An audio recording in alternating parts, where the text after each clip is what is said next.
أرسلناك شاهدا صدق الله ورسوله النبي الأمين المتين الكريم ونحن على ذلك لمن الشاهدين والشاكرين والحمد لله رب العالمين. آقائے نامدار، مدینے کے تاجدار، شہنشاہ دی وقار، نائب پروردگار، ہم سب کے آقا و مولا حضور صلی اللہ تعالی علیہ وسلم کی بارگاہ میں درود پاک پڑھیں. اللہم صلی علی سیدنا و مولانا محمد وعلى الكرم وعلى آلہ الکرام وبارک وسلم. صلوا علیہ وسلم سلام علیہ یا رسول اللہ صلی اللہ علیہ وسلم. عزیزان ملت اسلامیہ، شاعر کہتا ہے صبح طیبہ میں وہی بڑھتا ہے بالا نور کا، صبح طیبہ میں وہی بڑھتا ہے بالا نور کا، صدقہ لینے نور کا آیا ہے تارا نور کا، صدقہ لینے نور کا آیا ہے تارا نور کا. میں گدا تو بادشاہ بھر دے پیالہ نور کا، میں گدا تو بادشاہ بھر دے پیالہ نور کا، نور دن دونا تیرا دے ڈال صدقہ نور کا، نور دن دونا تیرا دے ڈال صدقہ نور کا. تیری نسل پاک میں ہے بچہ بچہ نور کا، یا رسول اللہ تیری نسل پاک میں ہے بچہ بچہ نور کا، تو ہے عین نور تیرا سب گھرانہ نور کا، تو ہے عین نور تیرا سب گھرانہ نور کا.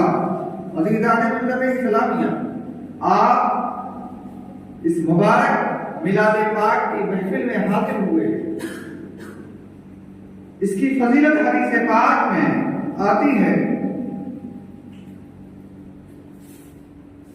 کہ جہاں کہیں پر اللہ اور اس کے رسول کا ذکر ہوتا ہے، اس حدیث کے راوی حضرت ابو ہریرہ رضی اللہ تعالیٰ عنہ ہیں، وہ کہتے ہیں جہاں کہیں پر اللہ اور اس کے رسول کا ذکر ہوتا رہتا ہے تو اللہ کے نورانی فرشتے ایسی محفل کو تلاش کرتے رہتے ہیں. تو جہاں کہیں پر اللہ اور اس کے رسول کا ذکر ہوتا رہتا ہے، فرشتے جب اس محفل کو دیکھتے ہیں تو آپس میں ایک دوسرے کو پکارتے ہیں کہ اے فرشتوں آؤ، جس مقصد کے تحت ہم روئے زمین پر اترے ہیں ہمیں اس مقصد میں کامیابی ملی. جہاں پر اللہ اور اس کے رسول کا لوگ ذکر کرتے اور سنتے رہتے ہیں، اس پوری محفل کو محبت و الفت کے طور پر اللہ کے پرانی فرشتے اپنے پاؤں سے ڈھانپ لیا کرتے ہیں. پھر اس کے بعد اللہ رب العزت ان فرشتوں سے پوچھتا ہے تم روئے زمین پر میرے بندوں کو کس حالت میں پائے تھے؟ حالانکہ اللہ رب العزت عالم الغیب ہے، اسے ساری چیزوں کا علم ہے، لیکن اس کے باوجود اپنے نورانی فرشتوں کی زبان سے اپنے بندوں کی تعریف کو سننے کو پسند فرماتا ہے. اللہ رب العزت فرشتوں سے پوچھتا ہے میرے بندے روئے زمین پر کیا کر رہے تھے؟ فرشتے عرض کرتے ہیں مولا یسبحونک ویحمدونک ویمجدونک ویکبرونک. مولا روئے زمین پر وہ تیری تسبیح بیان کر رہے تھے، مولا تیری وہ عظمت کو بیان کر رہے تھے، مولا وہ تیرا حمد بیان کر رہے تھے، تیری کبریائی کو بیان کر رہے تھے. پھر اس کے بعد اللہ رب العزت فرشتوں سے پوچھتا ہے اے فرشتوں کیا ان لوگوں نے مجھے دیکھا ہے؟ فرشتے عرض کرتے ہیں مولا انہوں نے تجھے وہ لوگ تجھے نہیں دیکھے ہیں. پھر اللہ فرماتا ہے اے فرشتوں اگر وہ لوگ دیکھ لیں گے تو ان کی حالت کیا ہوگی؟ فرشتے عرض کرتے ہیں مولا اگر وہ تجھے دیکھ لیں گے تو اور زیادہ تیری تسبیح بیان کریں گے، اور زیادہ تیرا حمد بیان کریں گے، اور زیادہ تیری کبریائی اور عظمت کو بیان کریں گے. پھر اللہ رب العزت فرشتوں سے پوچھتا ہے اچھا وہ کیا وعدہ کرتے ہیں؟ فرشتے عرض کرتے ہیں مولا وہ جنت کے طلبگار تھے.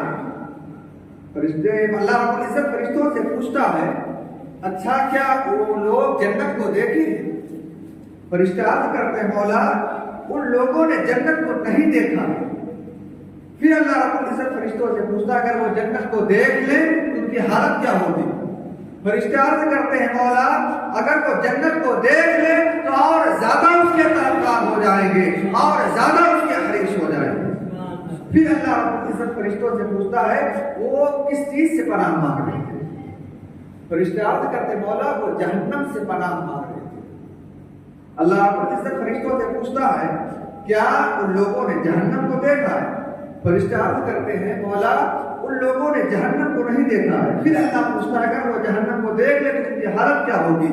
اور فرشتے عرض کرتے ہیں مولا اگر وہ جہنم کو دیکھ لیں تو اور زیادہ اس سے پناہ مانگیں گے اور زیادہ اس سے ڈریں گے۔ پھر اس کے بعد اللہ رب العزت فرشتوں سے فرماتا ہے اے فرشتوں تم گواہ ہو جاؤ وَأُشْهِدُكُمْ أَنِّي غَفَرْتُ لَهُمْ، اے فرشتوں تم لوگ گواہ ہو جاؤ جو لوگ ایسی حالت میں تھے، جو لوگ میرے اور میرے رسول کا ذکر کر رہے تھے، روئے زمین پر میرا ذکر کر رہے تھے، اے فرشتوں تم گواہ ہو جاؤ میں نے ان سارے لوگوں کی بخشش و مغفرت فرما دی۔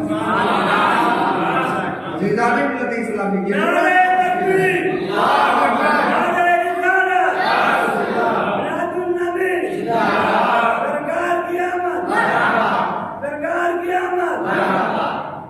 عزیزان ملت اسلامی، یہ بہت ہی عظمت والی محفل ہے جس میں اللہ اور اس کے رسول کا ذکر کر رہے ہیں تو اللہ رب العزت آپ کو اس انعام و کرام سے نواز رہا ہے۔ عزیزان ملت اسلامیہ میں نے جس آیت کریمہ کی تلاوت کی تھی اس کا ترجمہ یہ ہے یا ایھا النبی انا ارسلناک شاہدا، اے نبی مکرم بے شک ہم نے آپ کو حق اور خلق کا مشاہدہ کرنے والا بنا کر بھیجا۔ عزیزان ملت اسلامیہ اس آیت کریمہ میں لفظ نبی کا ذکر آیا ہے تو میں اپنی اس تقریر میں لفظ نبی کے کچھ معنی بیان کروں گا، پھر آقا کائنات صلی اللہ تعالیٰ علیہ وسلم کی عظمت و پہلو کو دو طریقے پر اجاگر کروں گا، پھر عرب کے حالات کیا اس پر روشنی ڈال کر آپ کے سامنے سے رخصت ہو جاؤں گا۔ عزیزان ملت اسلامیہ، نبی کو اگر اس بات کو اس بات سے مانے کہ لفظ نبی نبا سے نکل کر آیا ہے، اس لفظ سے کہ نکلا ہے تو اس کا معنی ہے غیب کی خبر دینے والا، یکون مخبرا عما اطلعہ اللہ علیہ، یعنی اپنے جس غیب پر اللہ رب العزت نے نبی کو مطلع کیا ہے اس کی خبریں لوگوں کو دینے والا۔ اسی لیے قرآن پاک میں کہا گیا وما هو علی الغیب بضنین، یہ نبی مکرم غیب بتانے میں بالکل مکین ہے۔ نبی کا ایک اور معنی آتا ہے گمراہی سے نکال دینے والا، اندھیروں سے نکال دینے والا۔ اس اعتبار سے لغت میں اس کا معنی یہ آتا ہے خرج من بلد الی بلد اخری، خرج من ارض الی ارض اخری، ایک جگہ سے نکل کر کوئی دوسری جگہ چلا جائے، ایک شہر سے نکل کر کوئی دوسرا شہر چلا جائے۔ اس اعتبار سے اس کا معنی یہ ہوگا الذی اخرج الناس من الضلالۃ الی النور، وہ ذات جس نے لوگوں کو گمراہی سے نکال دیا، وہ ذات جس نے لوگوں کو گمراہی کے اندھیروں سے نکال دیا، وہ ذات جس نے لوگوں کو گمراہی کے اندھیروں سے نکال کر ہدایت کی روشنی میں لے گئی، وہ ذات جو لوگوں کو کفر کی دنیا سے نکال کر ایمان کی روشنی عطا کر دی، اس گمراہی سے نکال کر دینے، اس گمراہی سے نکال کر ہدایت کی روشنی میں لے جانے والی ذات کو نبی کہتے ہیں۔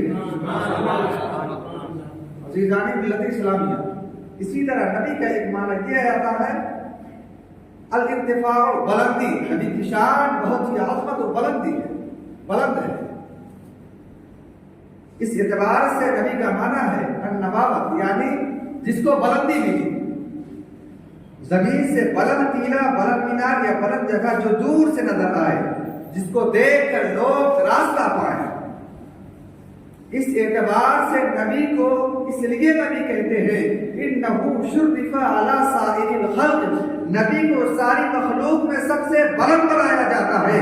اس کی ذات کی بلندی کو دیکھ کر، اس کی ذات کی بلندی کو دیکھ کر لوگ اسے آئیڈیل بناتے ہیں، نبی کو شان ملتی ہے، نبی کو رفعت دی جاتی ہے، نبی کو مقام ملتا ہے کہ نبی کا مقام کل کائنات انسانی میں اور مخلوق میں سب سے بلند ہوتا ہے۔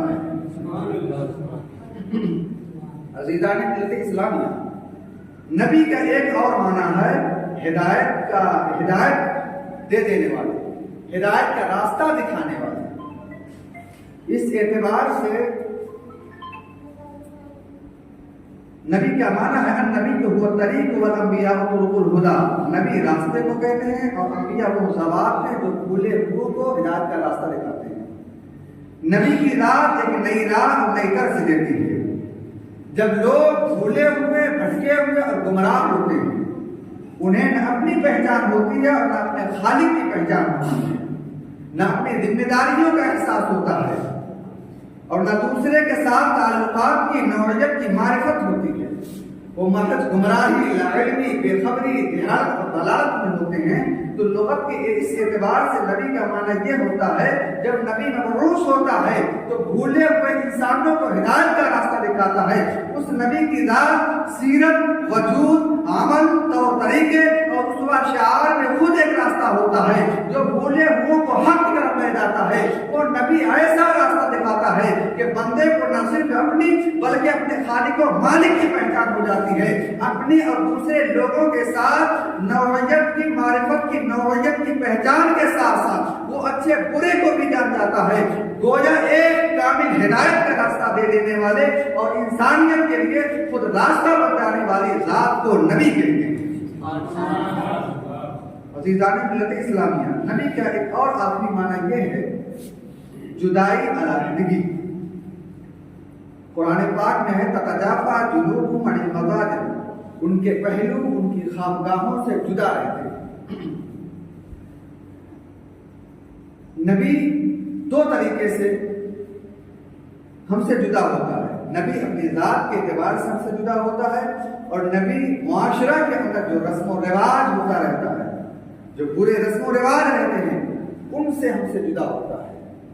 نبی اپنی ذات کے اعتبار سے ہم سے کس طرح جدا ہوتا ہے؟ نبی کے اپنی ذات میں جدائی اور علیحدگی یہ ہے کہ وہ اپنی ذات کے پیکرے بشریت ہوتا ہے مگر باقی بشروں سے جدا ہوتا ہے، عالم بشریت سے علیحدہ ہوتا ہے۔ نبی کے وجود انسانی اور پیکر بشریت میں خود ایک جدائی اور علیحدگی ہوتی ہے۔ یہ مقام نبوی جو انہیں دوسروں سے جدا کرتا ہے وہی طور ہے کہ بشری پیکر ہونے کے باوجود وہ بشریت کے وصف سے علیحدہ ہوتے ہیں۔ حضور نبی اکرم صلی اللہ علیہ وسلم کا پیکر بشری تھا مگر سایہ نہ تھا۔ ہر بشری اور انسانی وجود کا سایہ ہوتا ہے، سائے کے بغیر کوئی وجود نہیں۔ جب پیکر بشری ہو مگر سایہ نہ ہو تو بشری پیکر رکھنے کے باوجود وہ بشریت کے وصف سے علیحدہ ہوتے ہیں۔ حضور نبی اکرم صلی اللہ علیہ وسلم کا جسم تھا مگر اس پر مکھی نہ بیٹھی تھی، انسانی جسم تھا جس میں بھی ضرورتیں ہوتی ہیں مگر حضور صلی اللہ علیہ وسلم نے مسلسل فاقوں سے ساری زندگی گزار دی اور کبھی کمزوری نہ ہوئی، لہذا آپ اپنے پیکر بشریت میں ہم سے جدا ہو گئے۔ آقا کائنات صلی اللہ علیہ وسلم کو پسینہ آتا تھا مگر پسینے میں بدبو نہ تھی بلکہ خوشبو تھی، لہذا آپ اپنے پیکر بشریت میں ہم سے جدا ہو گئے۔ عزیزان ملت اسلامیہ، اس پیکر نبوت کی آنکھیں تھی، آنکھیں صرف آگے دیکھنے کے لیے ہوتی ہیں مگر حضور صلی اللہ علیہ وسلم کی آنکھیں جس طرح آگے دیکھتی تھی اسی طرح پیچھے بھی دیکھتی تھی۔ ہماری آنکھیں روشنی میں دیکھتی ہیں، اندھیرے میں نہیں دیکھ سکتی مگر حضور صلی اللہ علیہ وسلم کی آنکھیں اندھیرے میں اسی طرح دیکھتی تھی جس طرح اجالے میں دیکھتی تھی۔ تمام پیکران بشریت کے لعاب دہن سے امراض پیدا ہوتے ہیں، بیماریاں پیدا ہوتی ہیں، جراثیم پیدا ہوتے ہیں مگر حضور صلی اللہ علیہ وسلم جسے اپنا لعاب دہن لگا دیتے تھے اس کو شفا مل جاتی تھی، اندھے کو بینائی مل جاتی تھی، بیماروں کی بیماریاں دور ہو جایا کرتی تھیں اور وہ بالکل ٹھیک ہو جایا کرتا تھا۔ گویا آپ صلی اللہ علیہ وسلم عالم بشریت سے تھے مگر بشری خصائل سے اس طرح الگ ہوئے کہ عالم نور کے ملائکہ بھی حضور صلی اللہ علیہ وسلم کے طلبوں کے برابر نہ رہے۔ آپ صلی اللہ علیہ وسلم فرشی ہو کر بھی عرشیوں سے بھی کچھ شان کے حامل ہو گئے۔ یہ حضور صلی اللہ علیہ وسلم کی اپنی ذات کے اعتبار سے دوسروں سے علیحدگی اور جدائی کی شان ہے۔ اب نبی معاشرہ کے رسم و رواج کے اعتبار سے کس طرح جدا ہوتا ہے؟ حضور صلی اللہ علیہ وسلم کی ایک علیحدگی اور جدائی کی شان ایک ایسی بھی ہے جس کا تعلق اس اجتماع اور معاشرت کے ساتھ تھا جس میں آقا کائنات صلی اللہ تعالی علیہ وسلم رہتے تھے۔ وہ جدائی یہ ہے جس معاشرے میں آقا کائنات صلی اللہ تعالی علیہ وسلم کی بعثت ہوئی، اس معاشرے کا عالم یہ تھا کہ لوگ قتل و غارت گیری کرتے تھے، چھوٹی چھوٹی بات پر نسلیں قتل ہو جاتی تھی، لوگ پڑھنے لکھنے کا نام نہیں لیتے تھے، جہالت، ظلم، جبر، بربریت مسلط تھی، نفرتیں عام تھی، انسانیت کی کوئی قدر اور عزت نہ تھی، خون خرابہ اور دشمنی عداوت عام تھی، قبیلوں میں اگر لڑائی ہو جاتی تھی تو 200 سال تک جنگیں چلتی تھی اور ہزارہ لوگ مارے جاتے تھے اور انسانی لاشوں پہ ڈھیر لگ جاتی تھی۔ ایسے معاشرے میں نبی پاک صلی اللہ علیہ وسلم کی شان جدائی وہی دور سامنے آئی کہ آقا کائنات صلی اللہ علیہ وسلم ایسے معاشرے میں پیکرے امن بن کر تشریف لائے، پیکرے شانتی بن کر تشریف لائے، وہ معاشرہ جس میں انسان کی عزت و تکریم کا کوئی تصور نہ تھا۔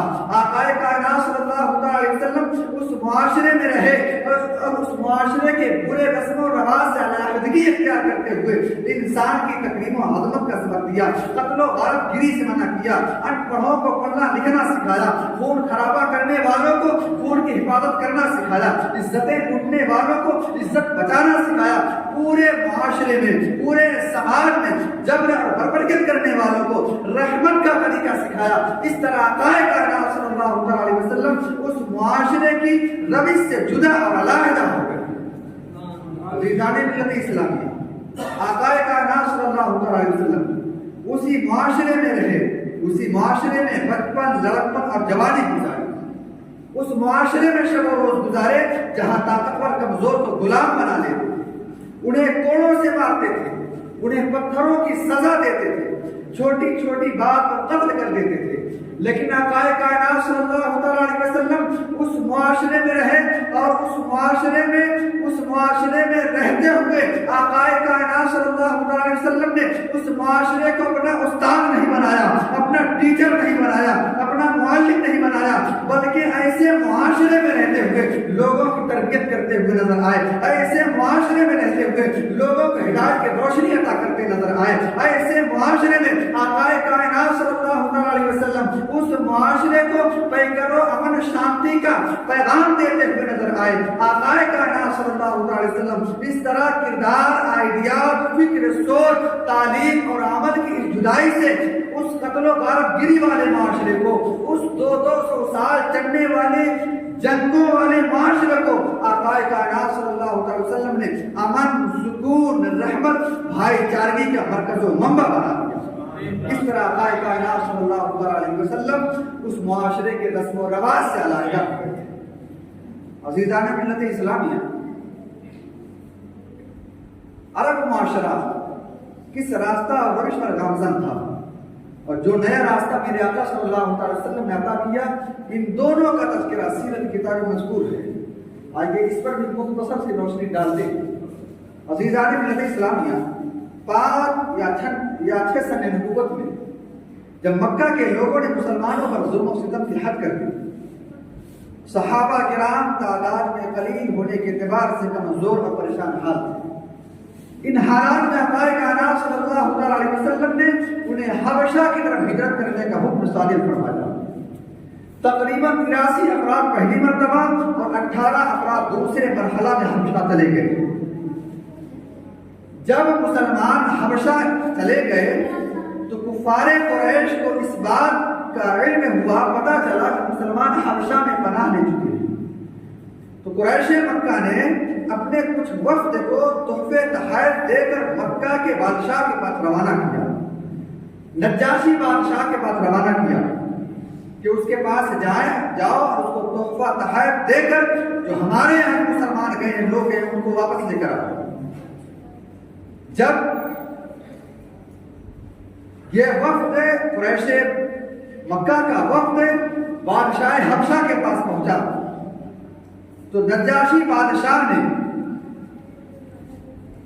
مسلمانوں کو بلوایا اور اپنے دربار میں عیسائی رہنماؤں کی موجودگی میں مسلمانوں سے سوال کیا، اے مسلمانوں، تم لوگوں نے وہ کون سا دین اختیار کیا ہے، وہ کون سا نیا دین ہے جس کے لیے تم لوگوں نے اپنے باپ دادا کا مذہب چھوڑ دیا، اور میرا یا کوئی اور موجودہ مذہب بھی تم لوگوں نے اختیار نہیں کیا۔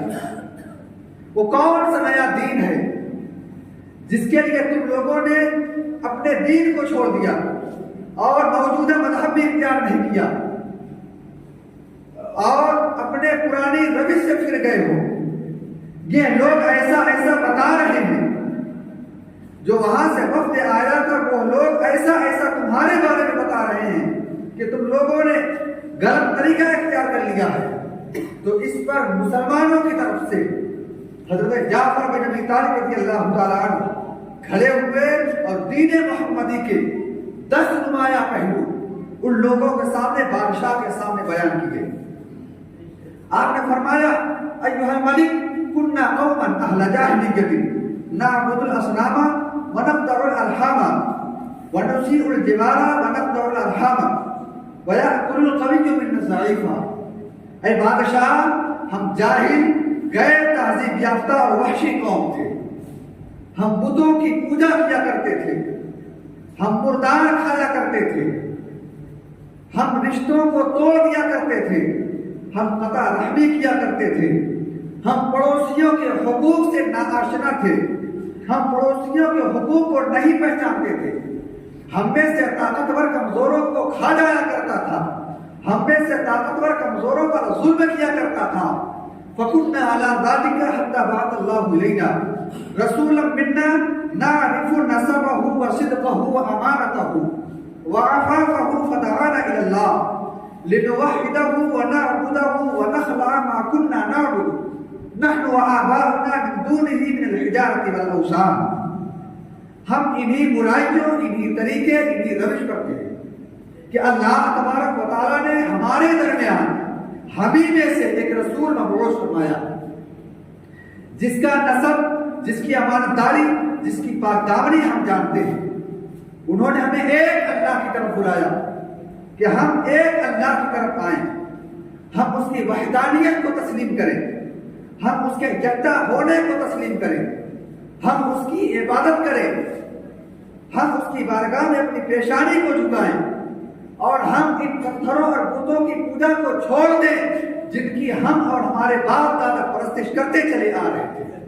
نبی کریم صلی اللہ علیہ وسلم کا راستہ پرانے راستے سے جدا تھا، ان کی روش پرانے روش سے جدا تھی، ان کا طریقہ پرانے طریقے سے جدا تھا، ان کی تعلیم پرانے طریقے سے جدا تھی۔ انہوں نے جو ہمیں تعلیم دی، جو پیغام دیا، جو دین دیا، جو حکم دیا، وہ یہ تھا وَأَمَرَنَا بِصِدْقِ الْحَدِيثِ وَأَدَاءِ الْأَمَانَةِ وَصِلَةِ الرَّحْمِ وَحُسْنِ الْجِوَارِ وَالْكَفِّ عَنِ الْمَحَارِمِ وَالدِّمَاءِ وَنَهَانَا عَنِ الْفَوَاحِشِ وَقَوْلِ الزُّورِ وَأَقْلِ وَقَذْفِ الْمُحْصَنَاتِ۔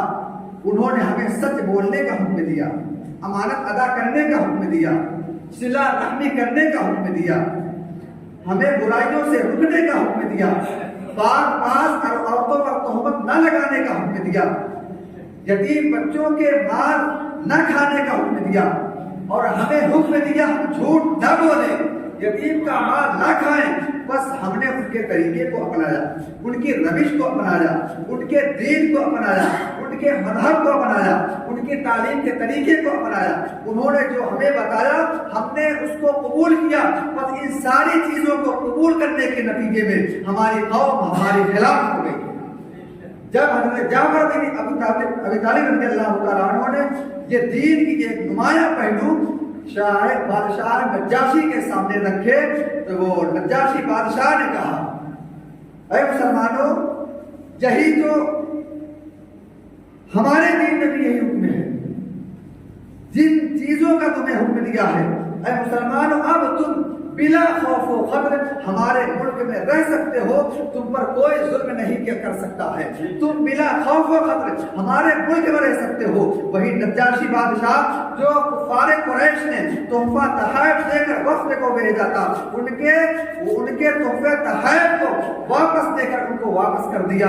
عزیزان ملت اسلامیہ، پھر جب وہ بادشاہ حبشی نجاشی بادشاہ جب مسلمانوں کے کردار کو دیکھتا ہے، مسلمانوں کے عمل کو دیکھتا ہے، مسلمانوں مسلمانوں کی تعلیم کو دیکھتا ہے، ان کے کردار کو دیکھتا ہے. یہ مسلمان جو کہتے ہیں، ان کے پیغمبر جو ان کو تعلیم دیتے ہیں، ان کے پیغمبر جو جس چیز کا حکم دیتے ہیں اس چیز کو یہ اپناتے ہوئے نظر آتے ہیں، اور جس چیز سے روک دیتے ہیں اس سے یہ رکتے ہوئے نظر آتے ہیں. تو اس پر یہ اس کا اتنا گہرا اثر پڑا کہ وہی نجاشی بادشاہ مشرف کا اسلام ہو جاتا ہے، اسلام قبول کر لیتا ہے.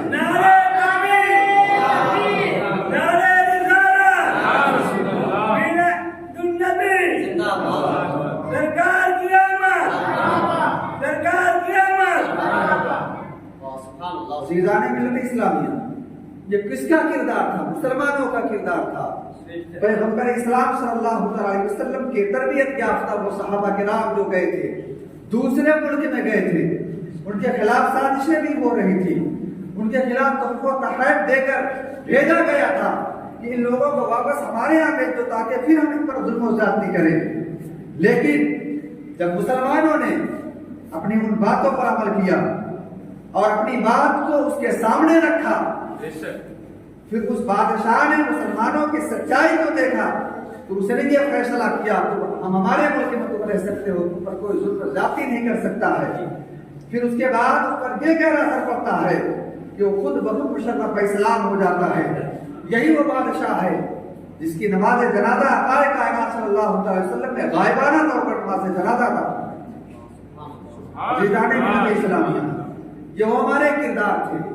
آج ہمیں بھی پلٹ کر اسی کردار پہ آنا چاہیے جس کردار کو ہمارے پیغمبر نے ہمیں حکم دیا ہے. اس کردار کو ہم اپنائیں. جس چیز کا ہمیں حکم دیا ہے اس چیز کو ہم اپنائیں تو آج بھی لوگ اسلام کی حقانیت کو تسلیم کرتے ہوئے نظر آئیں گے. عزیزان ملت اسلامیہ، عرب کا وہ دور تھا جس دور میں لوگ ایک دوسرے کے حقوق کو نہیں پہچانتے تھے. یتیموں کو منحوس خیال کیا جاتا تھا.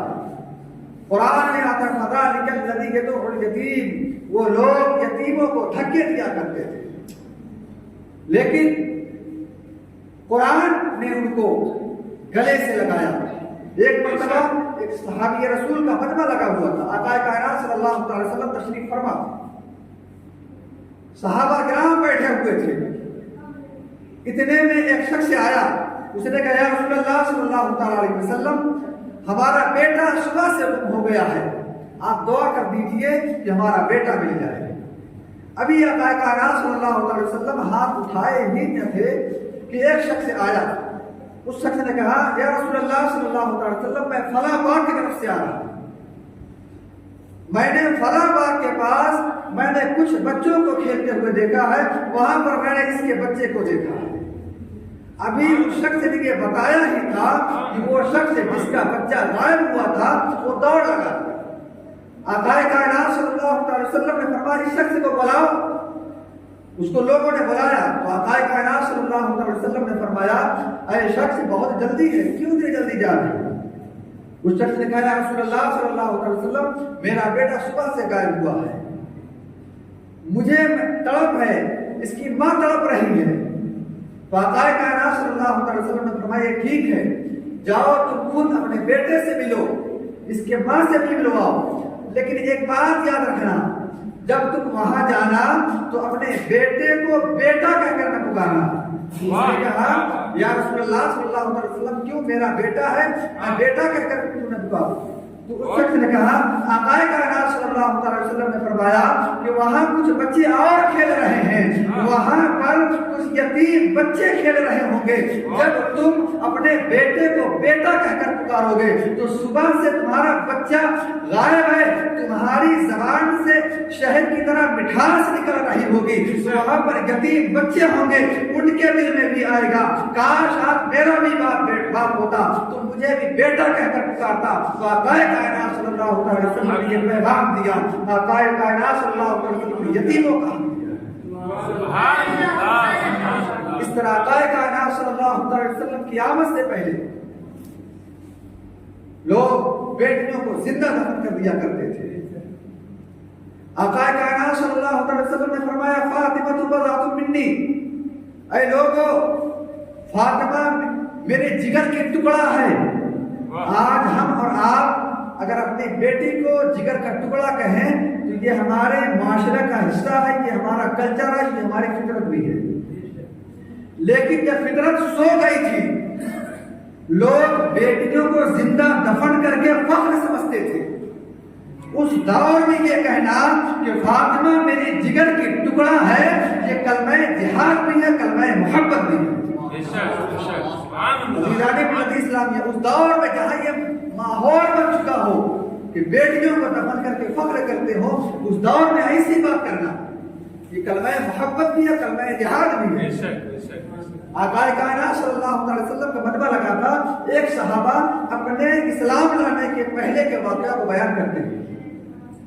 یا رسول اللہ صلی اللہ علیہ وسلم، میں جب اسلام نہیں لایا تھا، دور زمانے جاہلیت کے واقعہ کو بیان کرتے ہیں. وہ کہتے ہیں رسول اللہ صلی اللہ علیہ وسلم میں سفر پہ گیا ہوا تھا. میں جب سفر پر گیا ہوا تھا تو میرے گھر میں ایک بچی کی پیدائش ہوئی. تو میری عورت نے اس سے بچی کو خوب پیار محبت کرنا سکھایا کہ جب یہ اس کے باپ آئے گا تو یہ اپنے باپ سے پیار کرے گی، محبت الفت کرے گی، تو اس کے باپ کے دل میں رحم آ جائے گا تو وہ اس کو زندہ دفن نہیں کرے گا. وہ صحابی کہتے ہیں یا رسول اللہ، جب میں اپنے گھر آیا، جب میں اپنے گھر میں ایک بچی کو کھیلتے ہوئے دیکھا تو میں دل گھٹ گیا. میں نے اپنی عورت سے کہا تو سانپ کے بچے کو جنم دی ہوتی تو اس سے اچھا ہوتا. وہ صحابی کہتے ہیں کہ ایک دن اس بچی کو لے کر میں جنگل کی طرف نکل پڑا. میں کچھ دور گیا، جب وہاں گیا تو وہاں پر میں گڈھا کھودنے لگا. اس بچی کو کیا پتا تھا کہ یہ اس گڈھے کو، یہ گڈھا اسی کے لیے کھودا جا رہا ہے. وہ کہتے ہیں وہ صحابی رسول یا رسول اللہ، تو وہ بچی میں گڈھا کھود رہا ہوں، ہلکان ہو رہا ہوں، پسینے سے شرابور ہوں، وہ بچی اپنے دوپٹے سے میرے پسینے کو پوچھ رہی تھی. یا رسول اللہ، مجھے اس وقت بھی رشم نہیں آیا. پھر اس کے بعد یا رسول اللہ وہ کہتے ہیں یا رسول اللہ میں گڈھا کھود ہی رہا تھا، پریشان ہو رہا تھا، پھر میں کیا دیکھتا ہوں کہ وہ بچی غائب ہو گئی. تو میں اپنے دل ہی دل میں سوچنے لگا کہ چلو اچھا ہوا غائب ہو گئی، میری جان بچ گئی، چلو اچھا ہوا غائب ہو گئی. پھر اس کے بعد وہ صحابی کہتے ہیں کہ یا رسول اللہ کچھ دیر بعد میں دیکھتا ہوں وہ بچی اپنے دوپٹے کو کونے کو بھگائے ہوئے اپنے میرے پاس آتی ہے اور کہتی ہے ابو جان آپ کو پیاس لگی ہوگی، آپ پانی پی لیجیے. وہ صحابی کہتے ہیں یا رسول اللہ مجھے اس وقت بھی رحم نہیں آیا. پھر اس کے بعد وہ صحابی آگے کے واقعہ کو بیان کرنا چاہ رہے تھے کہ آگے کے واقعہ کیا ہوا. تو آقا کائنات صلی اللہ علیہ وسلم نے اس صحابی رسول کو روک دیا کہ آگے کے واقعہ کو مجھ سے بیان نہ کرو، کیونکہ آگے کے واقعہ کو سننے کو میرے کان میں تاب نہیں ہے. عزیزان ملت اسلامیہ، آقا کائنات صلی اللہ علیہ وسلم کی پیدائش ہوئی تو آقا کائنات صلی اللہ علیہ وسلم نے عورتوں کو زندگی کا حق دیا، لڑکیوں کو زندہ درگور ہونے سے بچا لیا. عزیزان ملت اسلامیہ، عورتیں کل قیامت کے دن وہ قبروں میں گلی ہوئی بچیاں اٹھائی جائیں گی اور ان سے پوچھا جائے گا کس جرم میں تمہیں قتل کیا گیا تھا.